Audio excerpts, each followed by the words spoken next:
Hello दोस्तों, कैसे हैं आप सब? आप सभी का संघर्ष क्लासेस में स्वागत है। आज नया टॉपिक के साथ फिर हम हाजिर हो गए हैं आप लोगों के बीच। आज हम लोग मुंडामान की शासन व्यवस्था पढ़ेंगे, है ना दोस्तों? तो चलिए शुरू करते हैं मुंडामान की शासन व्यवस्था। आशा करते हैं कि आप सब का एग्ज़ाम का प्रिपरेशन अच्छे से चल रहा होगा, क्योंकि एग्ज़ाम का डेट भी हम लोगों के बीच बता दिया गया है आयोग से, तो उसी लिहाज से हम लोगों को तैयारी भी करना है। तो चलिए दोस्तों, आज शुरू करते हैं मुंडामान की शासन व्यवस्था। तो यह शासन व्यवस्था हो जनजाति की, ये मुंडामान की शासन व्यवस्था कौन सी जनजाति में पाई जाती है? तो हो जनजाति में पाई जाती है ना? हो जनजाति का संकेंद्रण कहाँ है? तो पश्चिमी सिंहभूम जिला के कोल्हान एवं पोरहाट क्षेत्र में है। हो नाम होड़ शब्द का संकुचित रूप है। होड़ बोलते बोलते सब हो बोलना शुरू कर दिया ना। होड़ शब्द का अर्थ मनुष्य होता है। हो जनजाति के लोग सिंह बोंगा यानी सूर्य से वो अपनी उत्पत्ति मानते हैं, है ना? सिंह बोंगा अर्थात सूर्य भगवान से, है ना? हो जनजाति के कोलाहन क्षेत्र में बसने से पहले यहाँ भूइयां और जैन धर्म का सराक जाति का निवास था, है ना? हो जनजाति इन्हें भगा दिया और संपूर्ण क्षेत्र पर अपना कब्जा स्थापित कर लिया। चलिए दोस्तों, नेक्स्ट स्लाइड पे हम लोग चलते हैं। अंग्रेज ने हो जनजाति की पारंपरिक मुंडा मान की शासन प्रणाली में विघ्न उत्पन्न किया। इसके परिणाम स्वरूप 1831-32 में, आपको पता है 1831-32 में कोल विद्रोह हुआ था, है ना? वो लोगों ने विद्रोह किया जो कोल विद्रोह कहलाता है। कोलाहन क्षेत्र में शांति की स्थापना के लिए 1837 में विल्किंसन रूल लागू की गई और मुंडा मान की परंपरागत अधिकार फिर से स्थापित हो गई। इस यानी 1831-32 में जो हुआ था विद्रोह, है ना, 1831-32 में जो कोल विद्रोह हुआ था, उसके परिणाम स्वरूप क्या हुआ? उसी के परिणाम स्वरूप यहाँ पे विल्किंसन रूल लाया गया, है ना? विल्किंसन रूल लाया गया, है ना? क्योंकि पता आपको, विल्किंसन जो अंग्रेज अधिकारी थे, कोल विद्रोह को दबाने में इनका बहुत बड़ा हाथ है। इन्हीं को फिर यहाँ भेजा गया व्यापक सुधार करने के लिए इस क्षेत्र में, कि क्या वजह है जिसकी वजह से कोल विद्रोह हुआ है। तो इस क्षेत्र में जब सारा सर्वेक्षण करने के बाद पता चला कि क्या वजह था, तो फिर 1837 में विल्किंसन रूल लागू किया गया। उसके बाद ईस्ट इंडिया कंपनी जो है हुकुकनामा के माध्यम से, हुकुकनामा का क्या मतलब होता है? रिकॉर्ड ऑफ राइट्स, है ना? हुकुकनामा के माध्यम से मुंडा एवं मानकी के अधिकारियों को वैधानिक स्वरूप प्रदान किया, है ना? हुकुकनामा में मुंडा एवं मानकी के अधिकारों एवं कर्तव्यों का उल्लेख है। इसके अंतर्गत हो जनजाति का प्रशासन पारंपरिक तरीके से होता है। आज भी कोर्ट इसे कानूनी मान्यता प्राप्त कर दे, मतलब इसको कानूनी मान्यता प्राप्त है, आज भी कोर्ट इसको मानता है ना? चलिए दोस्तों, मुंडा मान की शासन प्रणाली की महत्वपूर्ण अधिकारी एवं इनके कार्य निम्नलिखित है। तो पहला मुंडा है। मुंडा जो है वो क्या है? गांव का प्रधान है। इसमें मुंडा क्या है? गांव का प्रधान है। इसका पद वंशानुगत होता है। एक गांव का प्रधान को मुंडा कहते हैं। देखिए, हम लोग भी पहले पढ़े, एक मुंडा शासन व्यवस्था पढ़े दोस्तों। पहला मुंडा शासन व्यवस्था जो पढ़े, है ना, मुंडा शासन व्यवस्था, इसी से मिलता जुलता था दूसरा जो हम लोग पढ़े थे, नागवंशी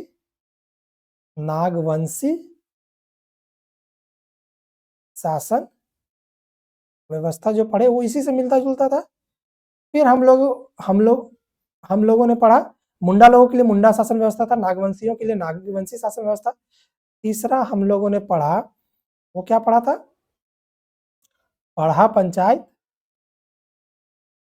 पंचायत शासन व्यवस्था, है ना? तो ये पढ़ा पंचायत शासन व्यवस्था भी मुंडा जनजाति के शासन व्यवस्था से ही प्रभावित था। पढ़ा पंचायत भी थोड़ा बहुत उसमें बदलाव किया गया था। और चौथा जो अभी हम लोग पढ़े, एक तो हम लोग मांझी परगना शासन व्यवस्था पढ़े, वो तो संथालों का था, परंतु मुंडा पंचायत जो शासन व्यवस्था था ये उरांव जनजाति का था। और जो अभी हम लोग पढ़ रहे हैं मुंडा मानकी शासन व्यवस्था, मुंडा मानकी शासन व्यवस्था, तो इसमें ये जो हम लोग 4 शासन व्यवस्था पढ़ेंगे, इसमें बहुत सारा चीज कॉमन मिलेगा दोस्तों, क्योंकि ये सारे चारों जो थे, प्रथम जो शुरुआत मुंडा मानकी शासन व्यवस्था था, उसी में थोड़ा बहुत परिवर्तन करके आगे इसमें चलता रहा, है ना। तो मुंडा मानकी शासन व्यवस्था में बहुत सारा चीज मुंडा शासन व्यवस्था का चीज भी मिलेगा। तो हम लोग मुंडा शासन व्यवस्था में पढ़े थे कि गांव का जो प्रधान था वो मुंडा था, और यहाँ पे भी गांव का प्रधान मुंडा है, और यह पद वंशानुगत है, होता है। एक गांव के प्रधान को मुंडा कहते हैं। मुंडा सभी सरकारी, है ना, सभी सरकारी भूमि का संरक्षक है ना। वह अपने गांव में भू राजस्व की वसूली करता है और मानकी को सौंप देता है। वह गांव के लोगों के बीच जमीन की बंदोबस्ती भी कर सकता है। इतना बड़ा पावर है इसको कि जो खाली जमीन है गांव में, उसकी उस जमीन का बंदोबस्ती कर सकता है, सरकारी जमीन को। यद्यपि मुंडा का पद वंशानुगत है, लेकिन अक्षमता एवं अनियमितता के कारण इसे पद से हटाया भी जा सकता है। मुंडा को सरकार 1,000 रुपये मानदेय देती है। अभी भी आप लोगों ने देखा कि इनको इस मुंडा मानकी और जो डाकुआ है, इस तरह के लोगों को अभी सरकार मोटरसाइकिल भी दे रही है, बाइक भी दे रही है, 1,000 रुपये मानदेय भी देती है। यह सरकारी अधिकारियों के साथ सहयोग एवं समन्वय बनाता है। मुंडा राजस्व के अलावा सामाजिक एवं धार्मिक मामले का भी निपटारा करता है। जो मुंडा है, राजस्व संग्रहण के अलावा क्या करता है, ये सामाजिक और धार्मिक मामलों का भी निपटारा करता है। चलिए नेक्स्ट स्लाइड पे चलते हैं। मुंडा के उसके कार्य की सहायता के लिए कौन होता है, डाकुआ होता है। डाकुआ मुंडा का सहयोगी है ना। डाकुआ क्या है, मुंडा का सहयोगी है। नेक्स्ट, मानकी। हो जनजाति में 20 से 25 गांव को मिलाकर एक पीढ़ का निर्माण होता है ना। 20 से 25, कहीं कहीं आपको मिलेगा 7 से 12 भी मिल जाएगा, कहीं कहीं गांव। इतना मान लीजिए कि गांवों की संख्या इसमें अधिक रहती है पीढ़ में, है ना। पीढ़ का प्रधान को हम लोग मानकी कहते हैं। मतलब बहुत सारे गांव मिला के, जो बहुत सारे बहुत सारे गांव मिला के क्या हुआ, एक पीढ़ का निर्माण किया ना, एक पीढ़ का निर्माण किया, एक पीढ़ का निर्माण किया। हर गांव में एक मुंडा होता होगा, है ना। यहाँ भी मुंडा, इस गांव का भी मुंडा, इस गांव में भी मुंडा, है ना। तो यानी क्या हो गया कि ये मुंडा से ऊपर का चीज हो गया ना। यानी बहुत सारे मुंडाओं को मिलकर एक पीढ़ बना, और पीढ़ का जो हेड होता है वो कौन होता है, मानकी होता है। कौन होता है, मानकी होता है। वैसे मामले मानकी के पास भेजे जाते हैं जिनका गांव का मुंडा निपटारा नहीं कर पाता है, ऐसे ही मामले उनके पास जाते हैं। मानकी के अधीन गांव का प्रशासन के जो मानकी होते हैं वो अपने गांव के प्रशासन के प्रति उत्तरदायी, जो गांव का प्रशासन उसके प्रति उत्तरदायी, वह भू राजस्व का मुख्य संग्राहक है। यानी मुंडा लोग क्या करता है कि यहाँ से भू राजस्व जमा करके इनको मुंडाओं को देता है ना, और ये यहाँ पे संग्रहण करता है। वह कुल भू राजस्व संग्रहण का 10% कमीशन के रूप में प्राप्त करता है। जो भी वहां से प्राप्त हुआ राजस्व, उसका 10%, मान लेते 500 रुपया अगर प्राप्त हुआ तो 50 रुपया मानकी का होगा, है ना। तो मतलब 10% जो भी होगा उसका 10% इसको मिलेगा। इसके अलावा मानकी को मानदेय के रूप में सरकार की तरफ से 1500 रुपया मिलता है। मानकी छोटे मोटे झगड़ों का निपटारा करता है, और उपायुक्त को, है ना, उपायुक्त को ऐसे निर्णय से अवगत कराता है। उपायुक्त को ऐसे निर्णय से भी अवगत कराता है ना। यानी मानकी एक तरह का चैनल हो गया उपायुक्त और मुंडाओं के बीच का। चलिए नेक्स्ट, अब 3 मानकी। 3 मानकी क्या है भाई, 3 मानकी भी थोड़ा मानकियों से थोड़ा ऊपर है ना, पीढ़ से थोड़ा ऊपर चीज है। 3 मानकी एक समिति है जो मानकी के ऊपर होती है। किसी विवाद पर सबसे पहले गांव का मुंडा सुनवाई करता है। मुंडा के निर्णय आपत्ति की स्थिति में मानकी सुनवाई करता है, और जब मानकी से भी नहीं होता है तो 3 मानकी पास चला जाता है। यानी मानकी क्या है, 3 मानकी क्या है, सर्वोच्च संस्था है। डाकुआ, डाकुआ भी हम लोग पहले भी देखे थे कि ये मुंडा का सहायक होता है, या गांव का संदेशवाहक तथा मुंडा को गांव की घटना की सूचना देता है ना। तो मेनली एक संदेशवाहक है। और कोर्ट और थानों को इससे अवगत कराता है। कोर्ट और थाना में भी ये अवगत कराता है। इसकी नियुक्ति ग्राम पंचायत की सहमति पे होती है। इसकी नियुक्ति किसके आधार पर होती है, ग्राम पंचायत की सहमति पर होती है। यह ग्रामीणों को ग्राम पंचायत की बैठक की सूचना देता है। सरकार इसको 500 रुपये मानदेय के रूप में देती है। नेक्स्ट है तहसीलदार। तहसीलदार क्या है? यह मानकी का मुख्य सहायक है। मुख्य सहायक अगर पूछा जाए तो कौन है? तहसीलदार है। इसी के माध्यम से मानकी भू राजस्व का संग्रहण करता है ना? तो एक तहसीलदार भी रखा गया है, जैसे मुंडा है तो मुंडा के साथ एक तहसीलदार भी दिया गया है जो भू राजस्व का संग्रहण में मदद करता है, किसका? मानकी का, है ना? यानी इसका क्या मतलब हुआ? मुंडा डायरेक्ट मानकी को नहीं दे रहे हैं, है ना? मानकी अपने पास एक तहसीलदार रखा है ना? एक तहसीलदार रखा है जो सारे मुंडाओं से जा जाके कहता है भाई अपना क्षेत्र का पैसा दो, हमको टैक्स दो, रेवेन्यू दो। तो ये तहसीलदार लोग सारे मुंडाओं के पास जाते हैं, ये कलेक्ट करके मानकी के पास जमा होता है ना। मुंडा खुद जाके मानकी को नहीं देते हैं, तहसीलदार के माध्यम से मानकी के पास आता है। अब दिवड़ी, दिवड़ी क्या है? यह हो जनजाति में पुरोहित या पुजारी की भूमिका निभाता है। जो दिवड़ी है वो हो जनजाति में पुरोहित या पुजारी की भूमिका निभाता है, या धार्मिक मामले के विवादों को सुलझाने का भी काम करता है। जो भी धार्मिक मामला है उसको सुलझाने का भी काम दिवड़ी करता है। अब एक है यात्रा दिवड़ी। यात्रा दिवड़ी क्या है? ये मेन है दिवड़ी का सहयोगी है ना। दिवड़ी जो है वो सहयोगी है उसका। एक है परिपंच। परिपंच क्या है? पीर का न्यायिक प्रधान परिपंच, पीर पंच कहता है। पीर पंच, पांच नहीं, पीर पंच कहलाता है ना। यानी जो पीड़, जो हम लोग पीड़ पढ़े थे, पीड़ में जो न्यायिक प्रधान होता है उसको पीर पंच कहते हैं। एक है कोलाहन अधीक्षक। कोलाहन अधीक्षक क्या है? सरकारी स्तर पर कोल्हान एवं पोरहाट के क्षेत्र में, है ना, क्षेत्र में प्रशासन के लिए एक अधिकारी होता है ना। इसे कोल्हान अधीक्षक कहते हैं। एक तरह का एक सरकारी एजेंट है, एक सरकारी आदमी है जो कोल्हान अधीक्षक होता है। यह क्या करता है? मुंडा एवं मानकी के अधिकारों का निरीक्षण करता है कि मुंडा और मानकी जो है अपने अधिकार का सही उपयोग कर रहे हैं कि कुछ ज्यादा ही जरूरत से ज्यादा उपयोग कर रहे हैं, उसको भी निरीक्षण करता है। और ये उपायुक्त के अधीन काम करते हैं, यानी उपायुक्त के नीचे कोल्हान अधीक्षक होता है। तो ये था कुल मिला के दोस्तों, इसमें मुंडा मानकी शासन व्यवस्था से इतना ही फैक्ट है। अब बहुत इंपॉर्टेंट फैक्ट है क्योंकि हो जनजाति से संबंधित है। और हो जनजाति, आपको एक चीज और बता दे रहे, हो जनजाति, हो जनजाति जो है, हो जनजाति वो झारखंड की चौथी सबसे बड़ी जनजाति है। झारखंड की चौथी सबसे बड़ी जनजाति है। जो आपको एक्स्ट्रा फैक्ट बताया जा रहा है दोस्तों, उसको आप लोग नोट डाउन भी कर लीजिएगा। सबसे बड़ी जनजाति, है ना। पहला कौन है? पहला तो हम लोग जानते हैं। पहला पहला है, पहला संथाल है, ये तो आपको बता चुके हैं। पहला संथाल है ना दोस्तों, पहला संथाल। दूसरा कौन है? दूसरा उरांव। तीसरा मुंडा। और चौथा अभी आपको हो बताए। तो ये फैक्ट आप लोग लिख लीजिएगा दोस्तों। चलिए, तो ये था यहाँ तक। इससे संबंधित अब हम लोग एमसीक्यू देखेंगे कि क्या क्वेश्चन इससे बन सकता है ना दोस्तों। तो फर्स्ट क्वेश्चन है, मुंडा मानकी शासन व्यवस्था किस जनजाति की शासन व्यवस्था? आप लोग अभी क्लास किए, तो आप लोग बताइए कि कितना क्वेश्चन आप लोग से बन पा रहा है। आप लोग भी साथ में क्वेश्चन आंसर करने का कोशिश करेंगे और कमेंट बॉक्स में बताइए कितना सही हो रहा है आपका। तो मुंडा मानकी शासन व्यवस्था किस जनजाति की शासन व्यवस्था है? तो बहुत ही हल्का क्वेश्चन हो गया, है ना। ये कौन सी जनजाति का? ऑप्शन ए है संथाल, बी उरांव, सी मुंडा, डी हो। तो आप लोग को अभी बताए थे कि ये हो जनजाति की शासन व्यवस्था है। हो जनजाति का संकेंद्रण किस क्षेत्र में अधिक है? पहला कोलाहन, पोरहाट, ए और बी दोनों। तो अभी हम लोग देखिए ए और बी दोनों में, है ना। कोल्हान और पोरहाट दोनों क्षेत्र में, जो पश्चिमी सिंहभूम का क्षेत्र, ये क्या है? पश्चिमी सिंहभूम का क्षेत्र है ना दोस्तों। अब हो नाम किस शब्द का संकुचित रूप है? होरो का, मुंडा का, कोल का?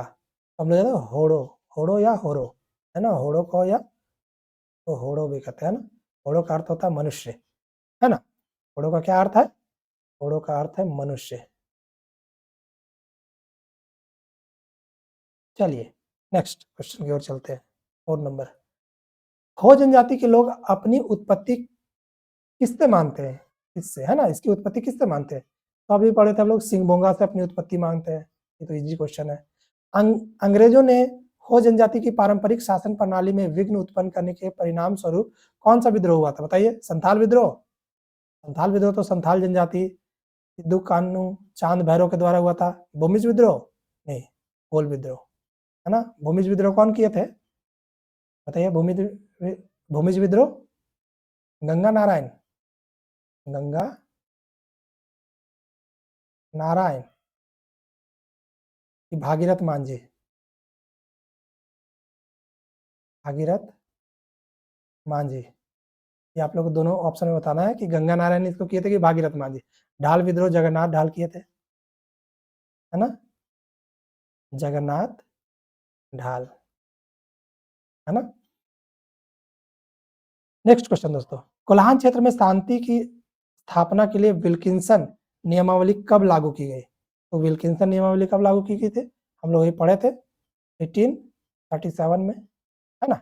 1831 और 32 में तो कोल विद्रोह हुआ था, इसी के परिणाम स्वरूप 1837 में विल्किंसन रूल लागू किया गया था, जिसके तहत मुंडा मानकी को एक कानूनी रूप दिया गया, है ना। ईस्ट इंडिया कंपनी ने किस माध्यम से मुंडा एवं मानकी के अधिकारों को, है ना, मुंडा एवं मानकी के अधिकारों को वैधानिकता प्रदान की? तो पता है हुकूकनामा के आधार पे, हुकूकनामा के आधार पे इनको दिया गया था। नेक्स्ट क्वेश्चन है, मुंडा मान की शासन व्यवस्था में गांव के प्रधान को क्या कहते हैं? मुंडा मान की शासन प्रधान, गांव का जो प्रधान उसको क्या कहते हैं? वही पढ़ते हैं, मुंडा, है ना। हो जनजाति में पीड़ क्या है? पीड़ क्या है? तो गाँव का समूह है पीड़, है ना। आपने देखा है कि गाँव का समूह है पीड़। नेक्स्ट क्वेश्चन, मुंडा मान की शासन व्यवस्था में पीड़ का प्रधान कौन होता है? तो अभी बताए थे पीड़ का प्रधान कौन होता है? तहसीलदार? नहीं, ये तो टैक्स कलेक्ट करता है जाकर। डाकुआ? डाकुआ तो मुंडा का सहयोगी है। मानकी, हाँ मानकी है। और मुंडा क्या है? गांव का ग्राम प्रधान है। मानकी के संबंध में सही कथन का चुनाव करें। मानकी अपने अधीन गांव के प्रशासन के प्रति उत्तरदायी होता है, सही बात है। मानकी अपने जो अधीन गांव है उसके प्रति ये उत्तरदायी है। वह भू राजस्व का मुख्य संग्राहक है, सही बात है। कुल भू राजस्व का 10% कमीशन प्राप्त करता है। वह मुंडा के कार्यों का निरीक्षण करता है, सही है, उपयुक्त, सही है।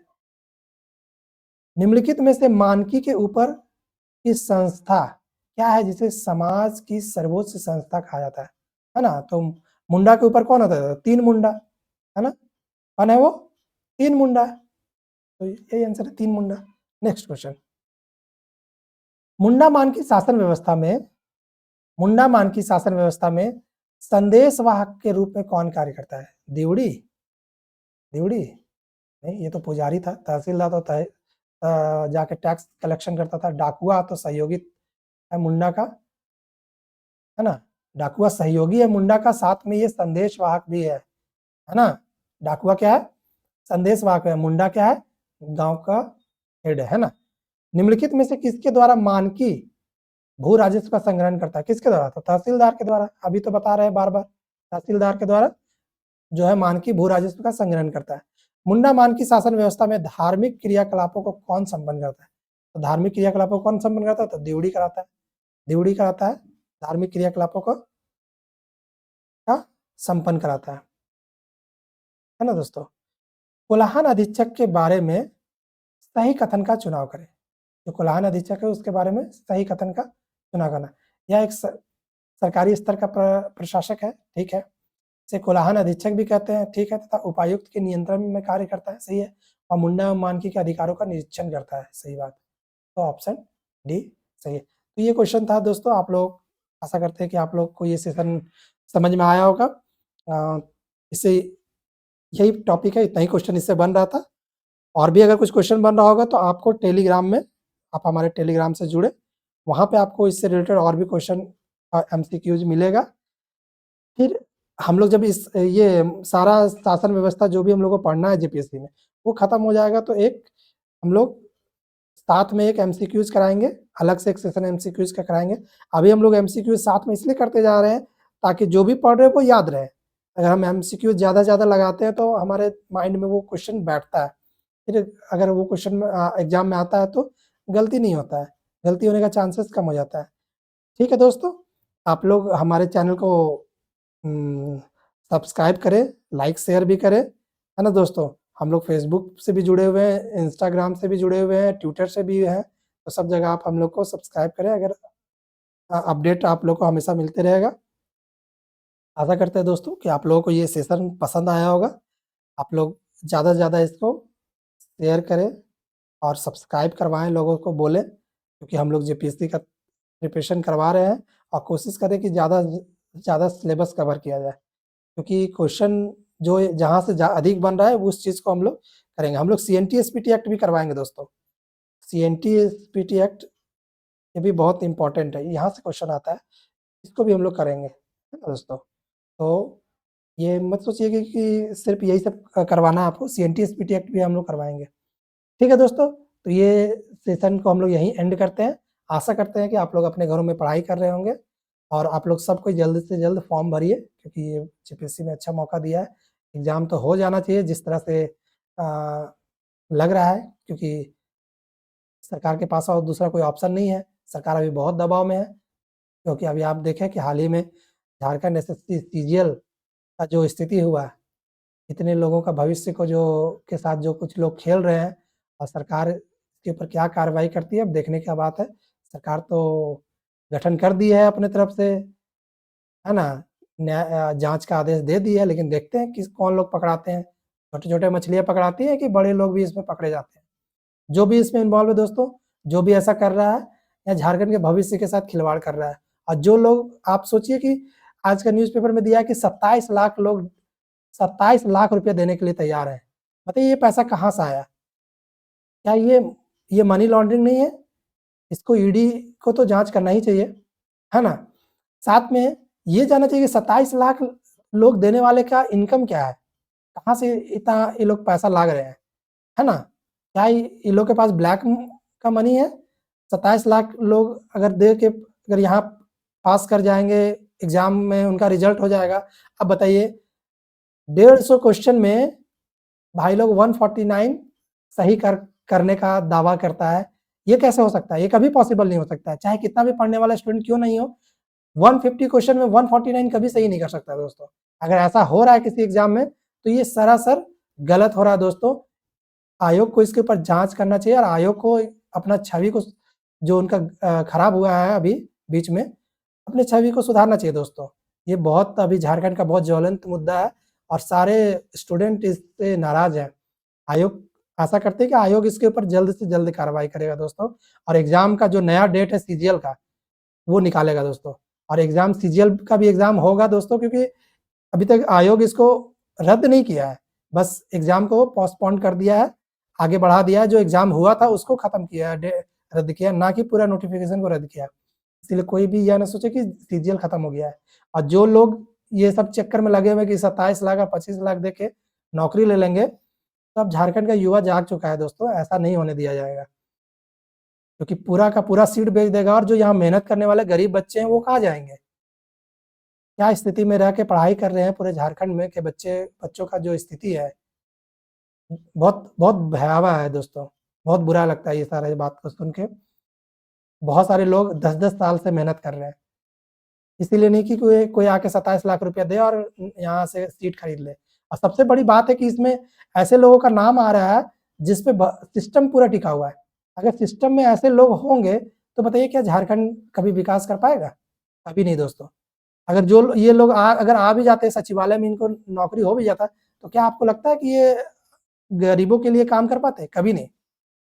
इसलिए ऐसे लोगों को पहचानने का ज़रूरत है और उनको ना सिर्फ़ कानूनी उनको सज़ा मिलना चाहिए, उसको सामाजिक तौर पे भी बहिष्कार करना चाहिए। वो जहाँ रहते हैं उसके आस-पास के लोगों को एकदम सामूहिक बहिष्कार करना चाहिए दोस्तों।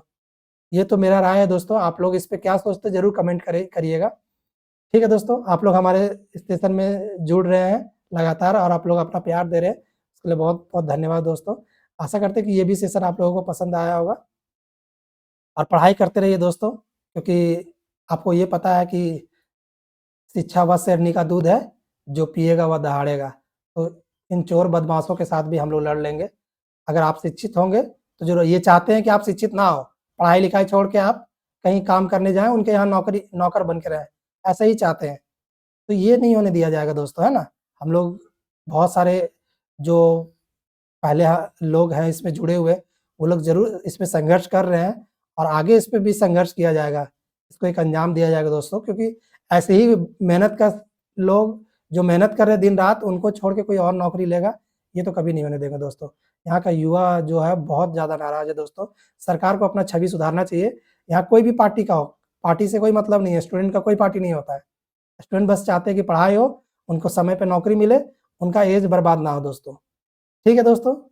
आप लोग इसके बारे में क्या सोचते हैं? आप लोग कमेंट बॉक्स में ज़रूर कमेंट करिएगा दोस्तों। ठीक है, आज का सेशन खत्म करते हैं। धन्यवाद दोस्तों। Thank you.